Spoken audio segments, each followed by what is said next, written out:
Good evening, good morning, good afternoon, everybody, and welcome to the August 8th episode of Security Data Operations. This is our bi-monthly stream to talk about all things security operations, data operations, and really the convergence of the two in the modern day cybersecurity. I'm super excited, as always, for these streams. Very, very fast, very quick coming. We're going to come at you super fast. I'm super excited for my guest today, as always.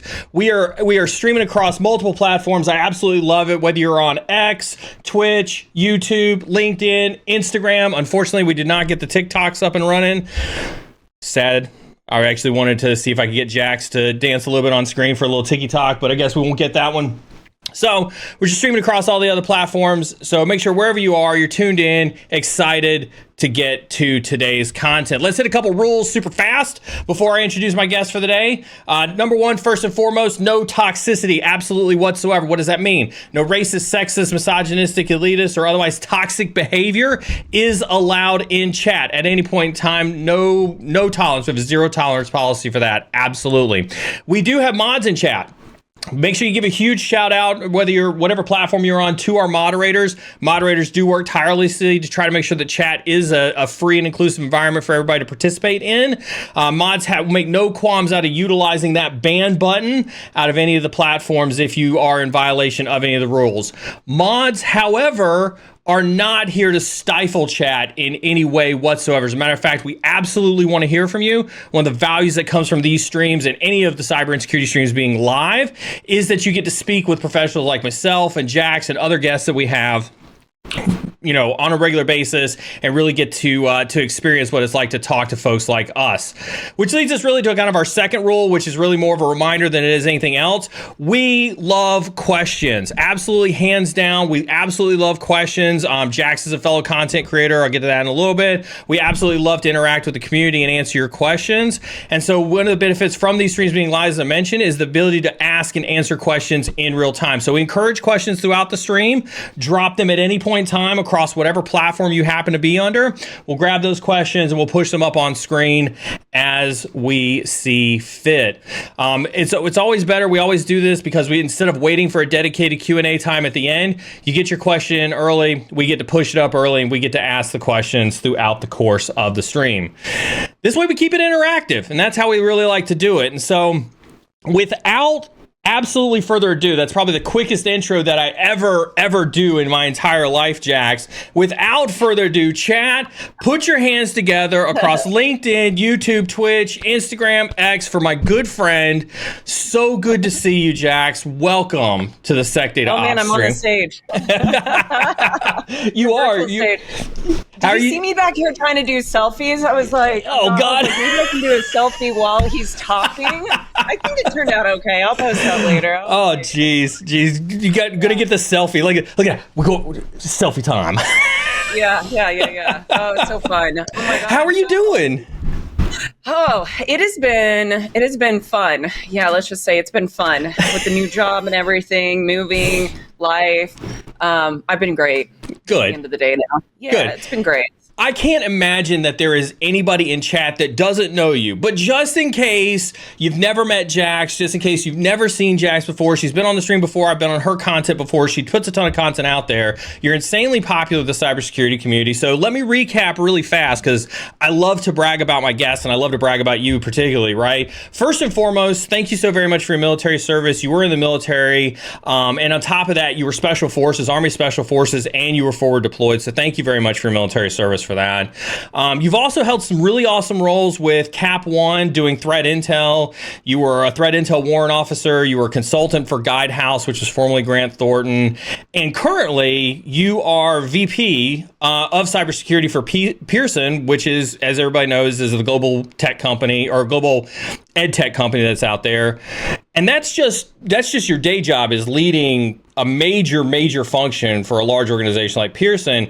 You also have an immense amount of community endeavors where you're a member of the Counterterrorism Project with the Atlantic Council. You're a cyber influencer for the U.S. Army Reserve. You're a fellow content creator with your own Outpost Gray YouTube channels and your ITSP magazine podcast with our good friend Erica McDuffie. So you're not busy at all, are you? You've got like tons of time to do this podcast with me. All day, all day. Yeah. I actually texted you. I was like, oh my God, I'm going to need a break before I hop in there. I had to like go outside, and I went outside to go walk, Neal. And I was like, oh, I'm going to get this break. It's so nice. It's a little rainy. As soon as I walked outside and walked like 10 feet down, it just started raining on me. And I was like, okay, I'm not going to walk outside. So I came back inside, and I was like, I just need to step away from the desk for a while. But yeah, and we'll dive into all of that, like the busy side as you climb the ladder, being in cybersecurity, because it's like training, physical fitness. It doesn't get easier. You just get better at it, and you learn how to level up. Well, on that same note, how do you manage your time with all this stuff that you've got going on? Oh gosh, time blocking, color coding, delegation is key. Being in a senior executive role, one of the biggest challenges I faced going from going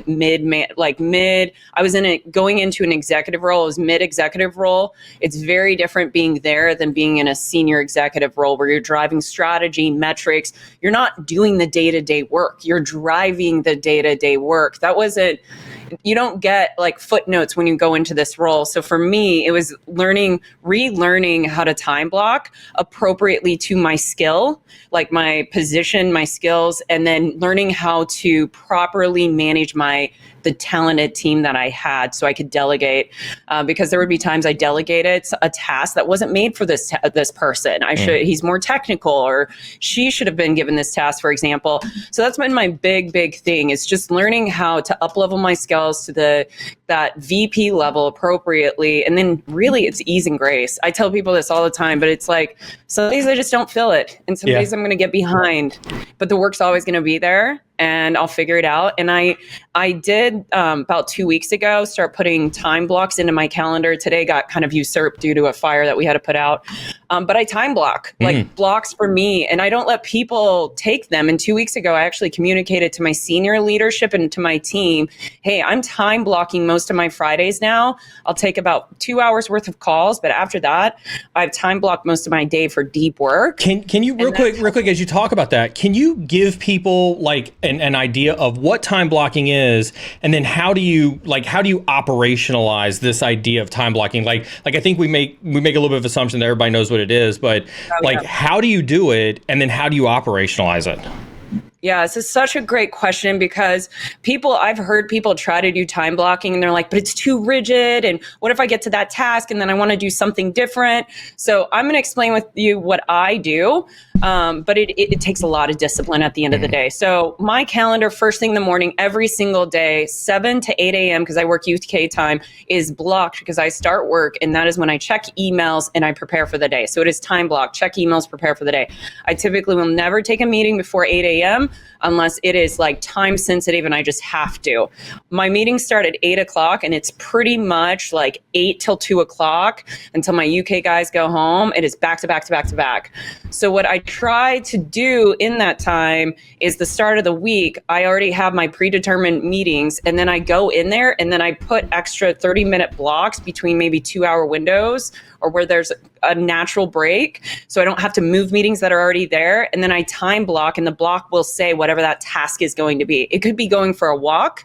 It could be working on an HVA deck, whatever I need to do. And so when I get to that time block, I do not care how I feel. I get the task done. Now, again, ease and grace. So if you need to move it, you move it. But the whole purpose of time blocking is to get stuff done, stay fluid.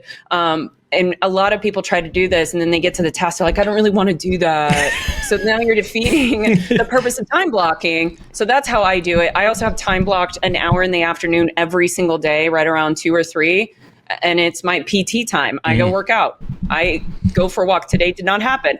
But usually that is my sacred moment. And then when I come back from 3 o'clock, typically I don't have meetings after that. And I do deep work till about 6 or 7 to catch up with the day. And that's usually my day every day. And I take control of my calendar. I don't let the calendar control me. Yeah. There you go. I like that. I love that. That's great advice. Y'all need to take that. Make sure you clip that. Make sure you record that. That is probably some of the best advice that you all are going to get in a while.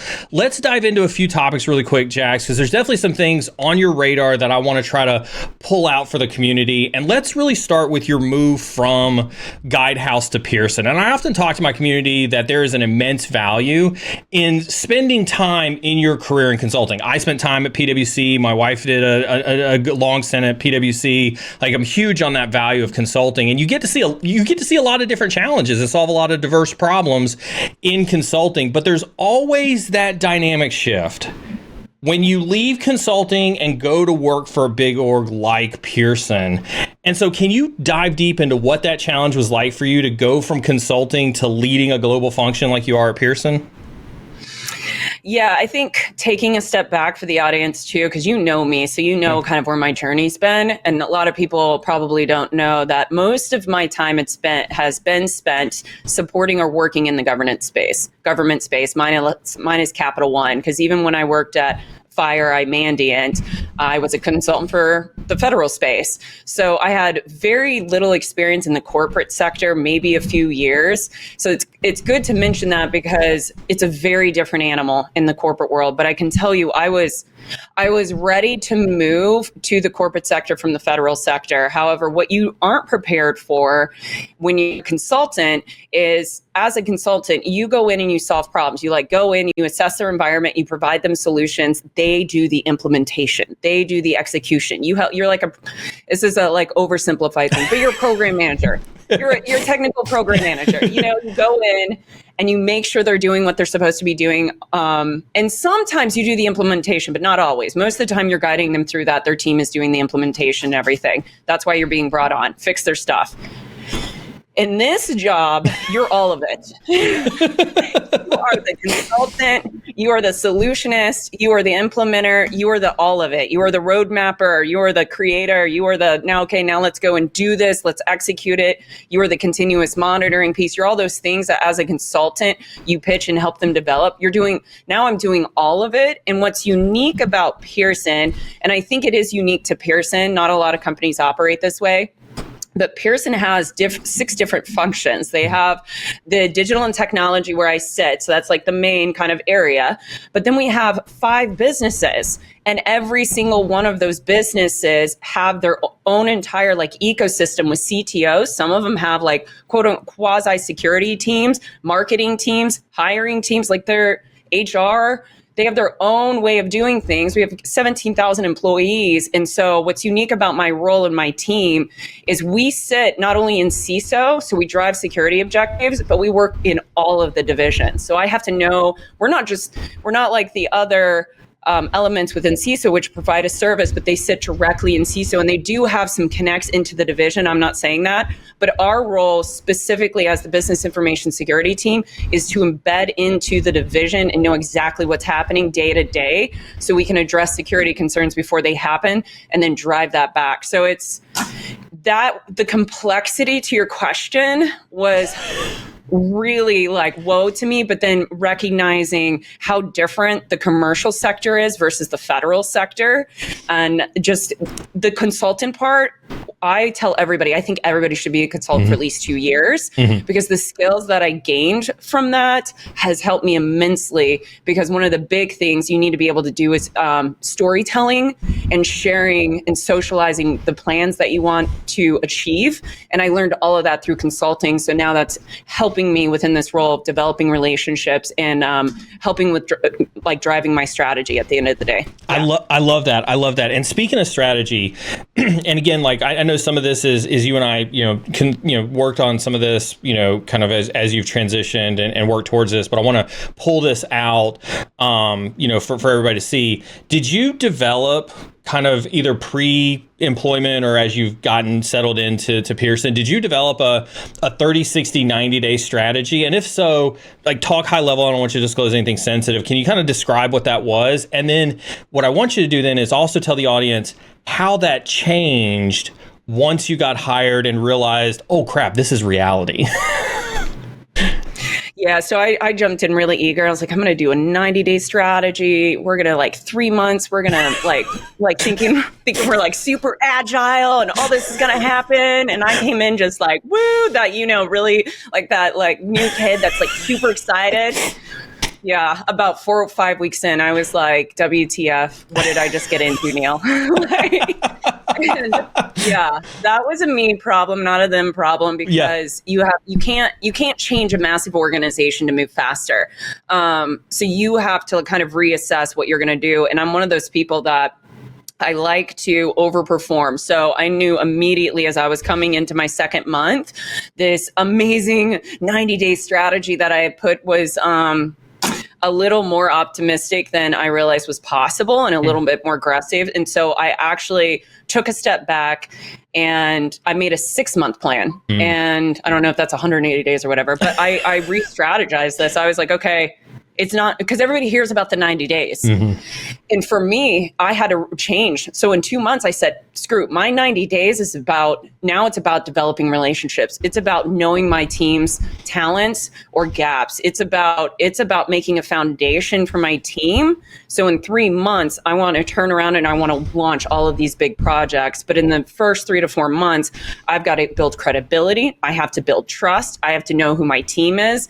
And then I can start building these big projects. And so that was my huge awakening moment. So I took this massive step back, revamped everything, took a different approach to how I was doing it, all about relationship driven. And I can tell you personally, I'm really proud of kind of the direction we're going, and we're cusping into our 6 months. And the 2 huge projects that we're kicking off in the next 6 months are coming into fruition. Like, these are massive things that are happening now.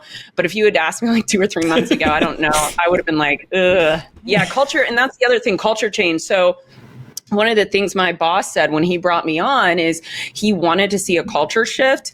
And Neal knows this personally. There were some hard weeks, hard days that I was just like, what have I gotten into? But I can personally tell you that if I ever have to go through this again, a culture change, now I know that when culture change happens, personalities, people's opinions, people's feelings will get hurt. People are not going to want to see the change happen. People are going to get angry. But if you stay the course and you continue to socialize, communicate what's going to be happening and listen to people, most people get on board and they figure it out. And it was right around the 3 months, 4 months that you started to really see the changes from things. But it was really bumpy there for a bit. Yeah. I love that. I love this story, and I love this story for a couple of different reasons, right? Because I think everybody has been through that hard charging phase, right? And I equate it to the folks who are listening in. Whenever you have a moment where you're like, why don't they just patch that vulnerability? Why don't they just upgrade that system? Why don't they just make everybody implement MFA? If you had to speak to those people who are just why don't they just do these common cybersecurity things? Explain to people how you personally came about those challenges inside of an organization like Pearson, where you realized that people weren't as agile or going to move as fast as you thought they would.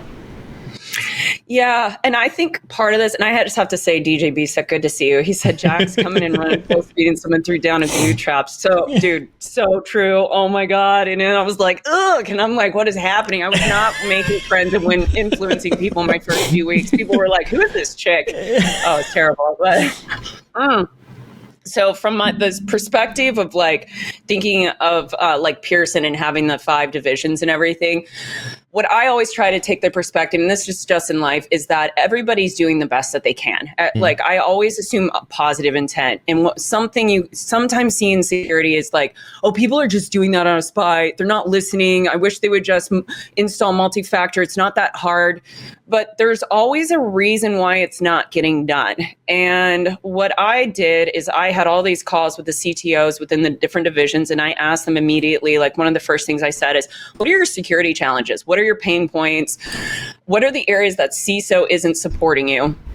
And across the board, what I was hearing is that they felt like CISO wasn't listening to them. Like they felt, and in a way, here's an example of that, like our policies. It's very hard to create a policy that's going to be able to appease the entire division and everybody in it. I will give you one example of this. So one of our divisions, we're an education company. So we have end users, and then we have 5 divisions, and then we have multiple businesses inside of those divisions which have their own set of leadership, their own products, their own assets. Some of these need to be able to give end users certain types of access. And so then trying to get multi-factor on that or single sign-on, there's one platform we have that they have to use 2 different single sign-ons to be able to get into the environment to be able to operate.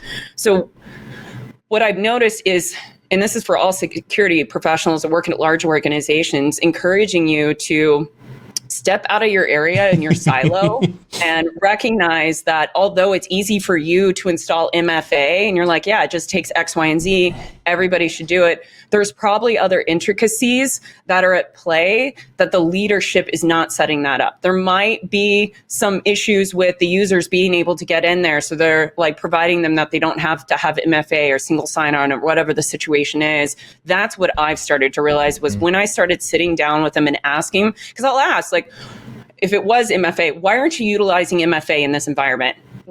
Ask them questions, and typically they have an answer to it. Is the right answer? I'll let you all decide that. But then how to make this happen, how to get MFA across the organization is then you figure out what their problem is, identify the gap, and then you work with them to fix it. And one of the CTOs told me last week when I was briefing one of my future plans of my team of where I want us to be around like partnerships versus like this push relationship. He told me directly, he's like, up to this point, I feel like it's been a push. Like security just pushes down what they want, but it hasn't been a partnership of like, how can we help you and your business grow and keep it secure? And that's what I'm really trying to cultivate from my team is like, CISO's here to support you guys, not to try to make your guys' lives harder and like trying to like demystify our role is the most important thing. So it's like education. Yeah. And imagine that an education company has to educate its company on the principles of cybersecurity. Yeah. But twofold to that too, especially all my peers that have been there much longer than me that are like working their tails off. Sometimes it just gets frustrating, Neal. Yeah. You're like, from our lens, you're like, we know this is a security concern. We know these things. We've pushed it out and you're still not doing it. So I see that factor as well. But at the end of the day, if we want these leaders to do what we need them to do, in my opinion, it's better when you sit down, you understand why they're doing that, and then you adjust to help them figure out how to do that. So it's not linear. It's one thing I've learned. Security will never be linear. You have to work with your clients, your customers. I'm telling my team, we're calling them our partners now. All the division leaders, they're our partners. We're working with them. They're not our business units. They're our partners. Yeah. Well, now on that same note, I think that's a good transition, right? Because part of your job, as you've kind of talked about, at Pearson, is that business information, security, business that you happen to be in. You talk about these 6 different business units and just, you this recommunication and this almost integration you had to do with an expectation setting with the CISO organization. How hard was it for you personally to navigate the vast diversity of business personalities and do it on behalf of the CISO organization in an organization like Pearson? We're talking a global organization, 6 different business units, 6 different effective CEOs that have 6 different strategies, to your points, potentially 6 different, tech stacks for architecture. How hard was it navigating that diversity of personalities? Fortunately, I can honestly say that it was easy for me because I have that type of personality that I can usually relate to almost anybody. And so I think because of how I held the first calls, it wasn't about me in my intro. Like I told them who I was, because I think you need to provide, hey, I'm here, this is my background. But most of the call was, I'm here to understand what are your challenges. I'm here to help make your life easier. I want this to be like an open conversation. I want you to be super direct with me. You're not going to hurt my feelings. But if I don't know that you're having problems or challenges, I can't address them. That was the first part, Neal. The second part of that, to create the credibility and trust, because it's easy to have a conversation and be like, great, thanks for all these gaps. I appreciate it. I'm going to take care of you. The second part of that was actually following up with them, following through, starting to address these problems that they're facing. And now that I'm coming into that 6 months, they're starting to see, okay, I'm starting to see the traction in this. I'm actually starting to see the changes that you're starting to make in the organization. So it takes time. And in my opinion, it's all about building trust. And the way to build trust around people is to allow people to be seen and heard and valued. Like really, truly value them. And that's what I did. I just sat down. It wasn't about me. It was about them. Tell me all your problems. And then I took that back. And then I started figuring out, as part of my 6-point plan, how can we better support them? And then now I provide that to my team. Like every week I have a call with my team, and I encourage them. Like, these are your partners. You are the entrepreneurs. You are the security evangelist. Go and support them. Like, it's not a us against them. And it takes time. It does. It takes a lot of time to build trust. This all sounds rosy, but I gotta push you on this a little bit, and you know, let's be realistic. I'm sure not everybody welcomed you with open arms in an organization like this. There's always got to be somebody who's resistant to change, who throws up roadblocks left and right, who, you know, absolutely refuses to see that there is a need for your existence in an enterprise or an organization. Did you encounter that? And if you didn't, how would you recommend somebody address that challenge? I'm going to be really careful of how I answer this. Welcome back to the hot seat, Jax. All right. So, okay. What I recognized when I first got on board, and this was my naivety. Yeah, that's probably the right way of saying it. Being naive, that I knew what a business information security officer was, a BISO. For anybody, that's what they're usually called. And my team is filled with BISOs. Not everybody understands the role of a BISO. And so when I came in, I immediately assumed that, for example, my peers were on board with my team and how they operated. So I just immediately, like I said, just jumped in, head forward, because I saw my team, which they are, as a huge positive impact, not only for the divisions, but for CISO, because we help make CISO's lives easier. Now, were we doing that when I came on board? Not exactly, because my team didn't have leadership in place. We were going through a leadership change. So there was that was kind of part of this. So when I got on board and I was like, yeah, let's go, we're going to do all these things, I got a significant amount of resistance from my peers that I was not expecting, to the point that one of my peers asked me during a call with my team, and we were trying, because I was trying to bridge the gap between us and we were having some challenges, and they looked at my team with me on the call and said, I need you to fill out a document and tell me your value on how you're going to help me. Oh. And it was very degrading. It made my team, as you can imagine, extremely upset. Yeah. But what I soon realized at that moment is I had to change my tactic, and that I had to figure out a way. And I feel like your peers are probably the hardest people to win over versus like the divisions and business owner. They don't have skin in the game. And so I had to take a step back, and that turned into, as you can imagine, other issues at the same time.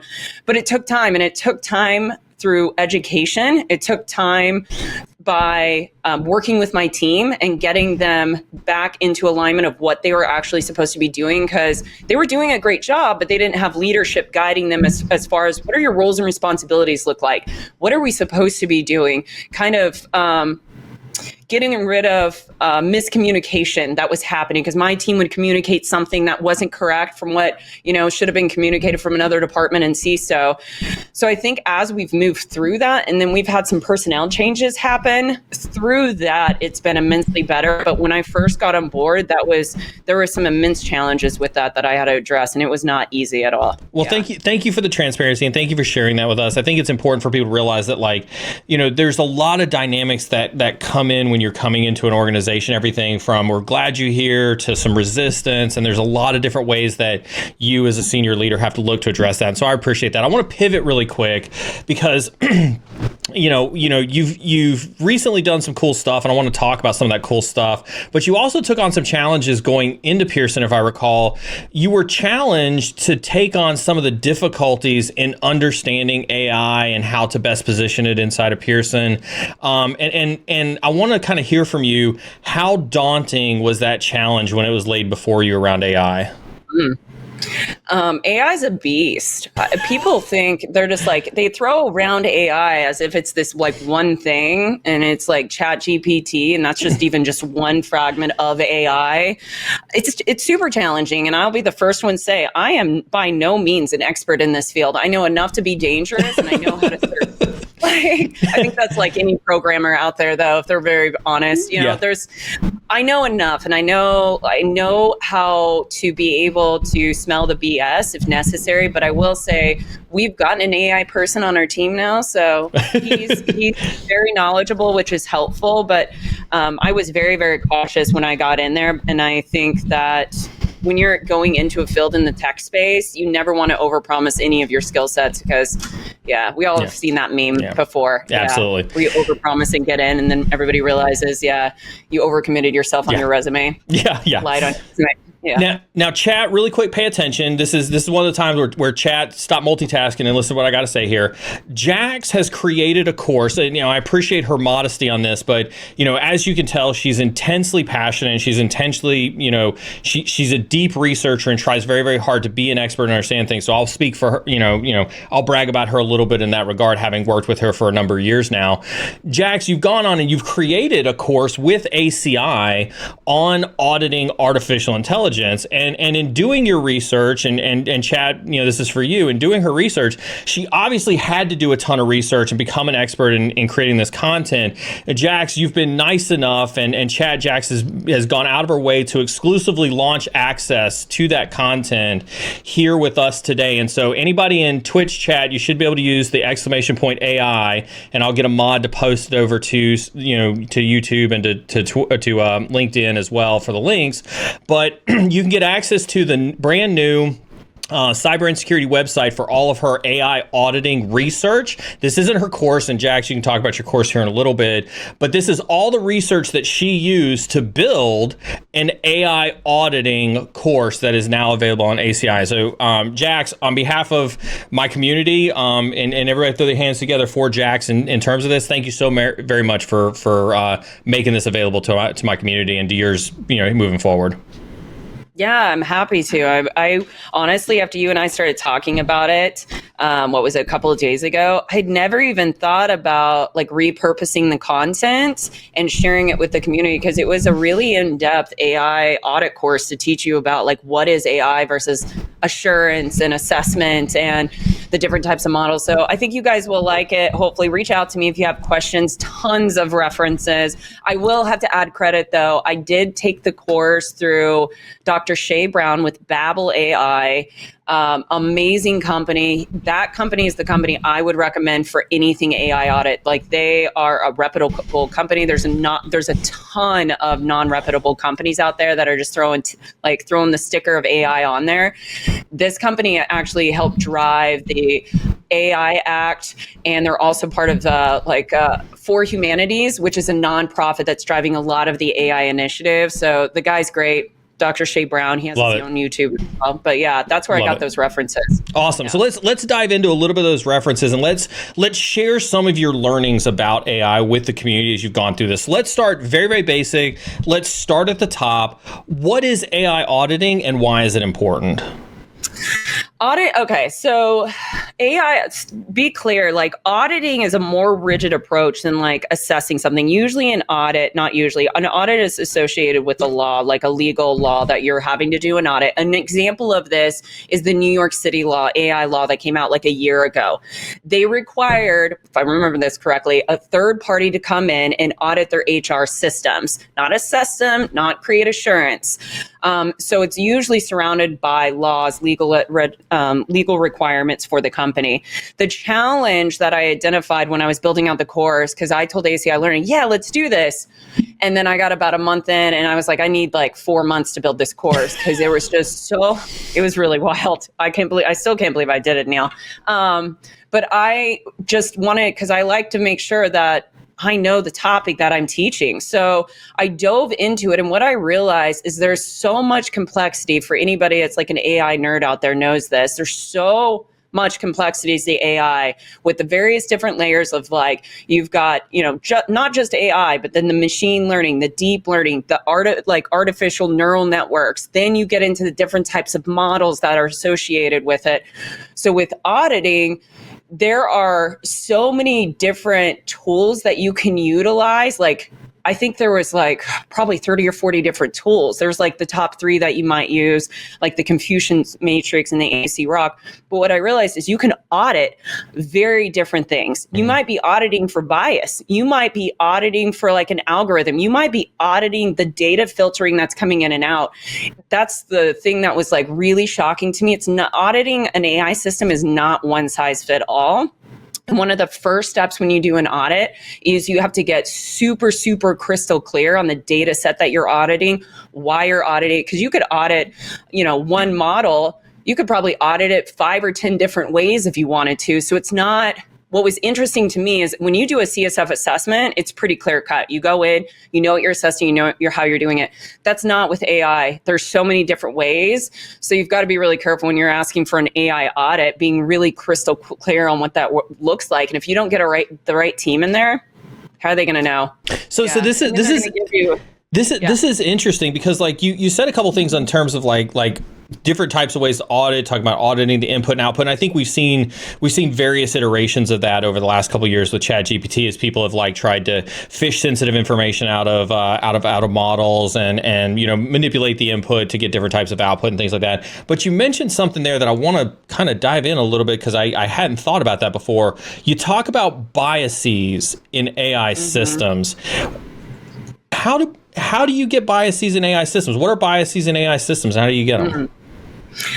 Okay, biases are generated by the data, typically generated by where you were pulling the data. There's systematic biases, so like historical, social biases. There's human biases, so that could be like an individual or group, and then statistical or computational biases, so process validation. So you can get a bias by bringing in the data. You can also get a bias, this is where it gets even more fun, on how you train the data. So how, depending on the neural network that you're utilizing and how the data is going through, you can have a filter in there. If the filter is off and like tweaked wrong, you can start creating unknown biases by how you're processing and validating and using and interpreting the data. So biases, you may not even, when you first get the data set in there, they may not actually have biases, but then they can be created by those biases, how they're being filtered and then trained.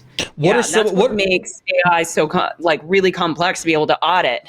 What are some of the impacts if you allow those biases to transit through the model and make it into, operational, roles inside the engine? Okay, so one is, for example, if you the Compass example, COMPAS, this was a system that was being used to evaluate criminals that were going through the system. And they were using data based on prior arrest, if they had it, any other like credit score data, general lifestyle data, all of this. And then it was included into the system. And then the judges would base their sentencing around Compass. And what they identified is that, and this is just one example, what they identified is based on color, based on race, it would classify the African-American inmates as a higher risk such as if they were let go, they would go and repeat the offense, versus the white individuals would be lower. But what was interesting when they dug into the research, and this, I think that's still being used, this came out, I want to say in 2013, the system might have been a little bit earlier than that, but it was still in use. But what they realized is when they actually went into the data and they conducted an audit on the data, they validated that a lot of the white individuals actually had like 3 or 4 offenses, and the African Americans had no prior offenses, yet they were being ranked as higher. So what that does is create that bias to now you're giving a person a longer sentence life because this system, supposedly this algorithm, is now telling you that they're going to be more likely to leave and go and do the same offense again. So it's impacting people's lives. It's also the other way is you're seeing HR as a perfect example of this. That's why the New York law came out. They're required to do a third-party assessment on their systems because they're starting to realize there's a lot of biases in the system, depending on your age, how you're writing things, if you're using a photo, and it's starting to eliminate people from that. So that's just like and I know there's been a lot of people that have been impacted by that, but the Compass one, it's out there. I dug super into that one. That one, that'll blow your mind if anybody hasn't seen that one. COMPAS. Yeah. So and it's still, and as far as I know, it's still being utilized today. I don't know if I've assumed they're probably tweaked the algorithm, I would think. So this is super interesting. So as you're diving deep into this and you're learning about biases and you're learning about, the impacts of all this, algorithmic bias that could potentially be introduced into AIs and all the data that kind of goes in associated with this. When you take a step back in your role, especially in a security organization as a BISO, trying to advise and look across, an organization like Pearson, how do you look at AI governance when you think about the AI systems that you may be utilizing inside of an organization like Pearson? Yeah, that's a great question because it's not, since this is so new, there's so much ambiguity around like AI governance as a whole. The biggest thing is I would take a step back and understand what are the possible biases that we could have within our environment based on the AI tool set that we have, and then identifying the techniques to be able to mitigate those AI biases. An example is if it's associated with the human bias and not having, maybe there's not enough data set that represents the underrepresented community in that area, maybe it's pulling in additional data from another area, knowing that there could be a possible data bias. Also, another piece is if we have a system that maybe it's a grading system, maybe it's something like that, or not a grading system, but a system that helps you get into school, like college. I know there's systems out there that do that. If you know that it's naturally going to have a bias and you can see that and test it, identify and creating processes around that to mitigate those biases. And there's so many different ways to be able to mitigate those biases, but they're all unique to that audit and that system and what you're utilizing it for. That's awesome. And I want to circle back because you talked about the data that's being used to fed that. I imagine when you think about, again, an organization like Pearson, lots of different opportunity to use LLM in any of the 6 different business models that you got. The data challenge that exists with governing the data that feeds these models, I imagine has to be pretty intimidating. Yeah. Oh, absolutely. I mean, I've not seen them, but I can imagine like large language models, things like that. Like they're not, and those aren't even properly, like you're not really, you haven't put a filter on that data yet. It's when you take either a small language model or large language model and you put it in to a data set and you start utilizing that, depending on your neural network that you're using to train the data, or maybe it's a direct line, but you're probably training it depending on the complexity and what you're doing. So like the medical field, for example, they need AI governance. But what I noticed when I was doing a lot of my research is there was a system that was being utilized and it was supposed to be trained, but there was discrepancies in the data and the executives knew about it. And so this was over a decade ago, and it was at like Memorial Sloan. If you guys want to look it up, I think it was like Watson Health or something. And what they had identified is that they were misdiagnosing patients off of the data. So there were, I think it's called like a false positive or something. So that was happening more often than not. So these patients were being treated for cancer when they didn't have cancer. Oh, wow. And they knew this. And the executives of IBM knew that there was discrepancies in the data set, and they still sold the product. Wow. It's wild. Yeah. Wow. So that's where yeah. And so that was the other thing that I noticed in this. It's like, people can die from this, or you could be, or the flip side of that, if you're not careful, we rely too heavily on AI in the medical space. What if you do have cancer, but then you're misdiagnosed that you don't have cancer? And this is all part of my class went over. I think it was the Confucius Matrix actually is the tool that I was teaching people to utilize. And what you do is you would pull out a numeric based value based on the test that you ran on the data set. And then based on that, you would put it into the 4 blocks of the Confucian Matrix. And then you would be able to identify if it's a true positive, false positive, so forth.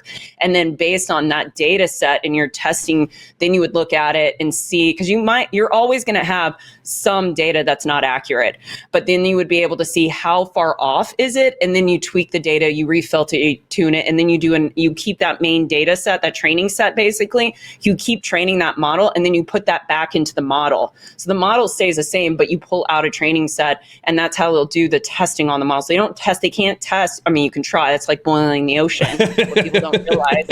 So you have to actually take a training set out, and then you test that, and then you try to tweak the entire model and how it's operating. Yeah. Wow.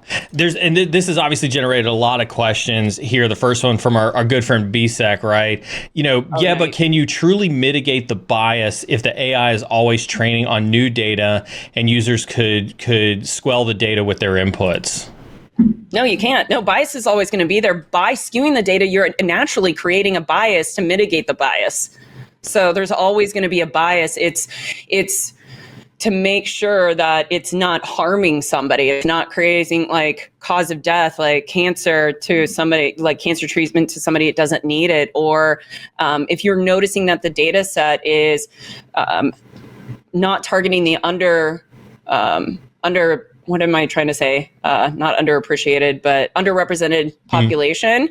That's a bias naturally in the data set, but bringing in that data to adjust the bias is creating a artificial bias now because you're wanting to balance out the data set. So it's like a vicious loop.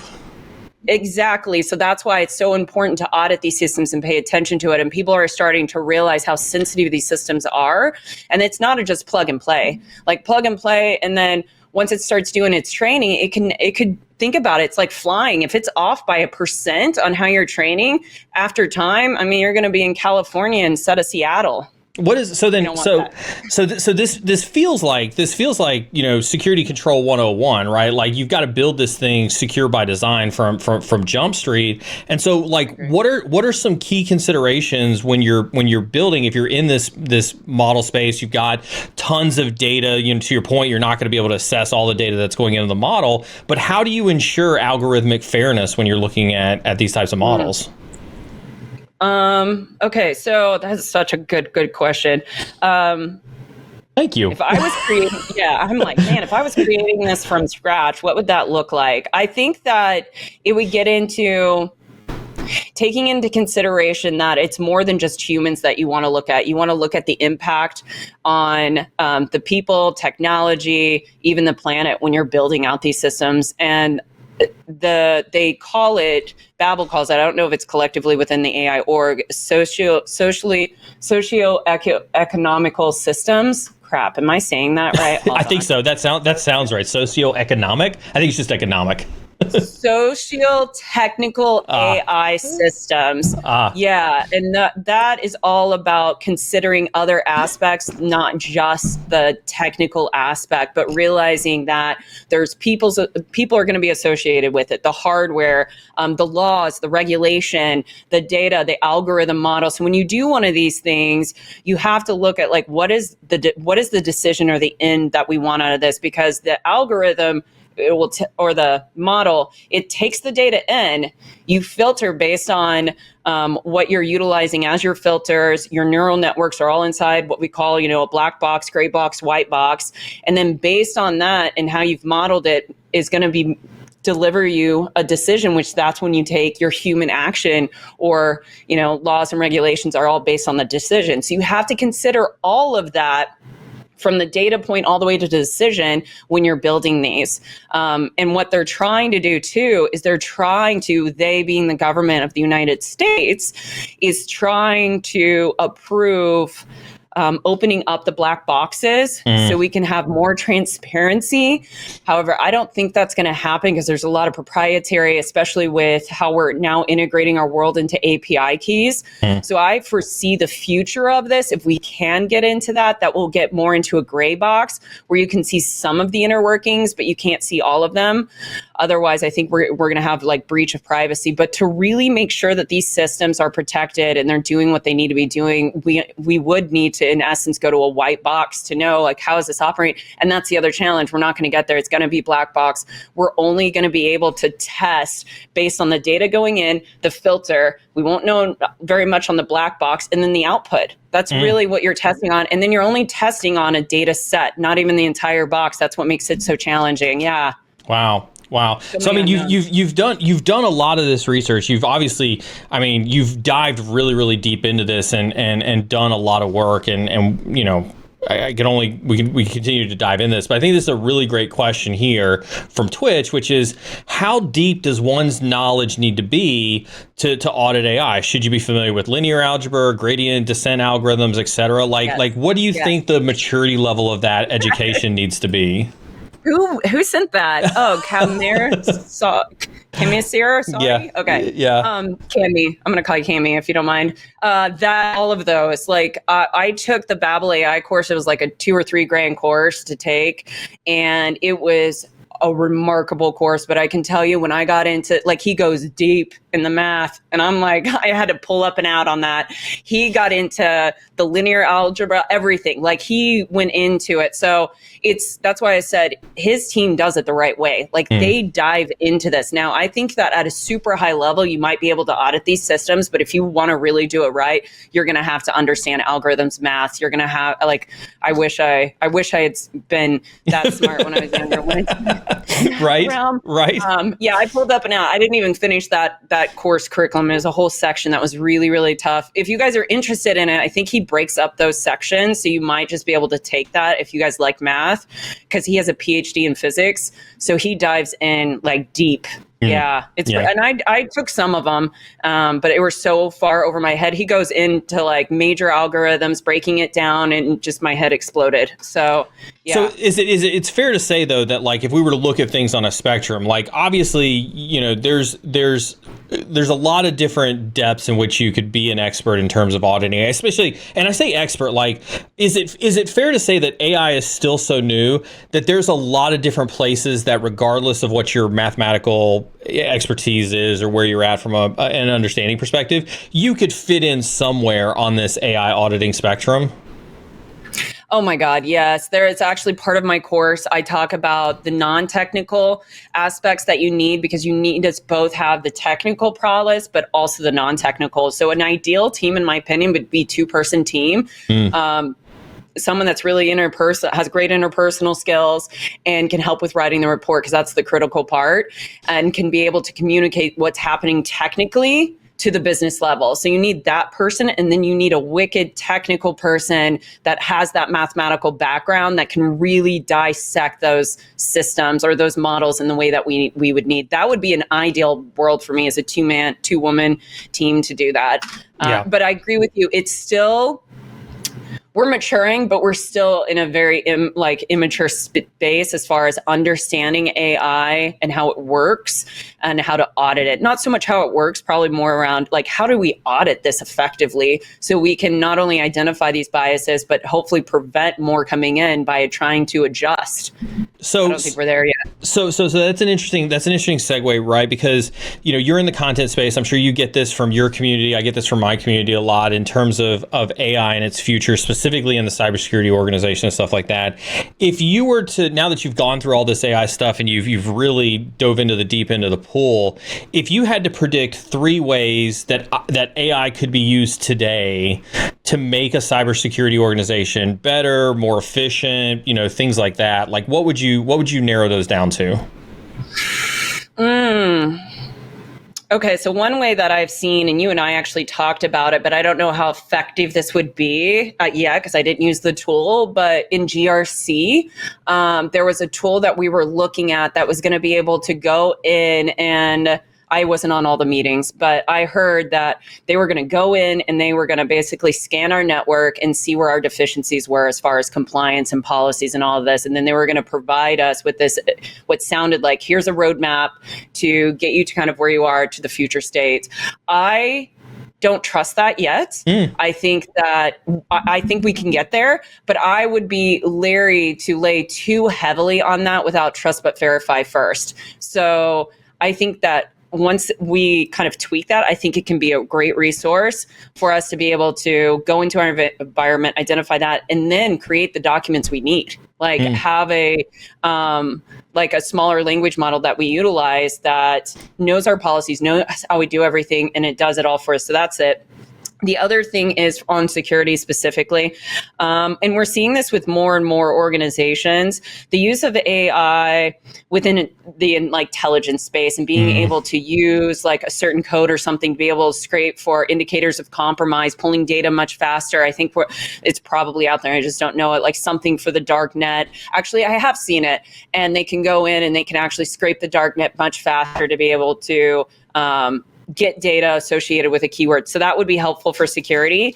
And then the other one that I have seen, but I don't know how effective it is these organizations are pitching that they can come into your network and kind of like the GRC tool, connect the APIs, and the next thing you know, they're able to go and do a scan and then provide all of the gaps, what needs to be done, and it's all like within a second. I don't know if because we're building out a dashboard right now and it's taking immense long time, but I do think those are going to be areas that things that are really laborious for us. I don't think they're going to get rid of that, but I think they're going to help us expedite some of those processes in the future. And I think in the future, in like the next 3 to 5 years, I don't think we're there yet. I think a lot of companies, not all, but I think a lot of companies are overselling they're overcommitting and overselling what they have with AI.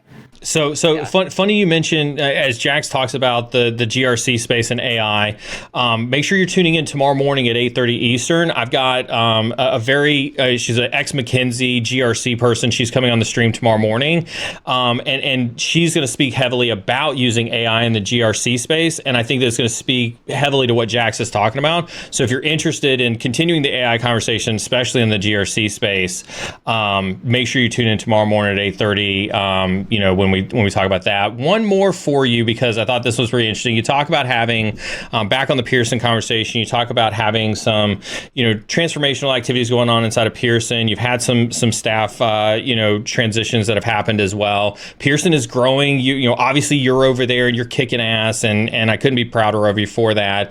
And you got a really awesome boss if he's watching, on top of that as well. The question is what is the best scripting language to learn as a cybersecurity professional? I think that's kind of the lead in. But also, like, ultimately, what's the best way to get hired at Pearson? Like, what are you guys looking for over there? It's a good question right now too, because we are going to be opening the doors for some higher end. So Python is what I learned, but I have not done it in a long time. I enjoyed it. I felt like it was super easy. Well, easy in terms, but I learned it in the military like many years ago. And even when I pick it up again, it's like riding a bike, and I'm like, wow, this isn't too terrible until you get your error message. So I enjoyed Python. I encourage everybody to start with Python. I thought it was super user friendly compared to like other ones like SQL. SQL coding one. I hated SQL. I hated it, and I still hate it. They used it in Capital One all the time, and like the snowflake, whatever. I'm PTSD over here. Yeah. Anyway, terrible. All the SQL people out there. So yeah, that was my thought on that. And then Pearson. Okay, so we're going to have positionings opening up within our security operations center, looking for like a SOC person, SOC manager, somebody with an incident response background, also possibly opening up an area within like XRAMP, so knowledge about XRAMP, helping, and this will be organizational wide with that team, kind of like what I do, but from a different team. And then I am looking for somebody in my team, and she's going to be like, she hasn't even put the job reference yet. I am, and he knows it. Q, if you're watching, she's letting you know right now. Yeah. He's gonna be like, "What the hell?" I am actually looking for somebody that has cloud experience. I'm prefer not entry level. This needs to be somebody with at least 5 to 8 years of experience, because you're going to be working with like senior VPs, directors globally to help drive change within our data. I need data. Somebody is very familiar with Microsoft data, just movement of data protection, cloud environments, servers. We have a few prem and we're moving those to cloud. Yeah, that's a big thing. And I can always, if anybody has any of those backgrounds, they've got like 5 to 6 years of experience. We could probably, I don't think it'll be entry level, but you need a few years experience for SOC, and XRAMP may be entry level. So that one I'd have to talk to the person over there. So yeah, and then Obviously, you're hiring a ton of people. Let's not flood Jax's DMs with like, "Hey, hire me." Best place to go and see the open roles currently? Oh, yeah. Just go to Pearson, like Google Pearson security roles. I would say like Pearson.com. I don't actually know the URL for the positions, but look in there and see. And if you do see something and you're interested and it aligns with you, like Neal said, reach out. Yep. But yeah, please don't. I don't really check my LinkedIn often anyway. So if you flood me, I probably won't respond. And I don't mean that meanly. It's a lot right now. So, but I would love to help you. Yeah. If we find it and you're like, "Oh my God, I heard what you said. I have this resume. I want to work at Pearson," send it to me. Absolutely. So you can check out Jax's AI content by hitting that !AI in chat, or one of the mods can post it across the platforms. Jax, thanks again so much for making that content available to the team. Make sure you check out the new cybersecurity.tv website. It's in the toolbox, just in case you forget. It's in the toolbox there. Jax, the floor is yours. Say whatever it is you'd like to say to the community. Well, first off, God, thank you guys for showing up and being here with me. The last time I was here was like 2 or 3 years ago, and I had just gotten laid off 3 days prior, and wasn't sure I should even live stream with you, Neal. But yes, the world is like, it's gone from that to where I'm at now. But at the end of the day, I love you guys. It's a huge community. This wouldn't be fun if you guys weren't here. So I thank you, Neal, for having me on here, and great questions. And it was just great to see familiar faces at the end of the day. Yeah. Good to see you. Good to see you. Talk to you next time. Yep. I'm going to send you back over to the green room. I'm going to say goodbye to my folks here in a little bit. Everybody, give it up for Jax. Show some love in chat for Jax. Absolutely amazing. I love having her on. I'm super proud of all the work that she's done at Pearson and the way that she's conned. So, absolutely love having her on there. Make sure you hit that !, guest. If you need access to her LinkedIn, if you don't already have it, make sure you head over there, throw her a like, throw her a follow, go check out her content on Outpost. Great. Thank you so very much for tuning in today. As I mentioned, tomorrow morning, 8:30 Eastern Standard Time, we're going to have some more continuation of AI conversations, as well as like I said, we're going to bring in a little bit of GRC stuff. We'll still do our AMA tomorrow, but yes, the first hour we're going to be talking with a guest first thing in the morning. It's rare, so make sure that you are tuned in for that. With that being said, thank you all for tuning in. We'll see you in 2 weeks. I'm not going to tell you what the guest is just yet, but you're really going to like it. Whether you're on the red team or the blue team or still deciding, keep learning, and we'll see you next time.